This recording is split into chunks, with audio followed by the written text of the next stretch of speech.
নমস্কার, সবাই কেমন আছেন? আশা করি ভালো আছেন। আজকে রাতের ডিনারে করছি, এখানে পেঁপে আছে, পেঁপের তরকারি। আমি কিন্তু আলু দিইনি, শুধু পেঁপে দিয়েছি 5 ফোড়ন আর তেজপাতা ফোড়ন দিয়েছি নুন হলুদ স্বাদ মতন, একটু মিষ্টি। আর এখানে দিয়ে দিয়েছি একটু ভাজা মশলার গুঁড়ো। কোনো লঙ্কা দিইনি, কেন ভাজা মশলার মধ্যে আমার শুকনো লঙ্কা ভেজে গুঁড়ো করা আছে ওর মধ্যে, ওইটা দিয়ে দিয়েছি, এর জন্য আর কোনো লঙ্কা দিইনি আমি। এখানে আমি রুটি মেকার সুইচ দিয়েছি গরম হওয়ার জন্য। আমি রুটি মেকারে রুটি করি। এখানে আটা মাখিয়ে নিয়েছি। রুটি মেকারে রুটি করলে কিন্তু আটাটাকে খুব নরম করে নিতে হয়, নালে কিন্তু রুটি মেকারে রুটি হবে না, চাপাটি হয়ে যাবে। একদম নরম করে মাখতে হবে আটাটা, তবে কিন্তু রুটিগুলো খুব ভালো করে হবে। চলুন আমি আপনাকে একটা রুটি করে দেখাচ্ছি।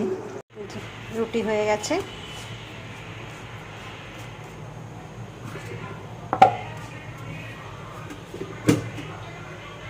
আমি রুটি করে নিলাম।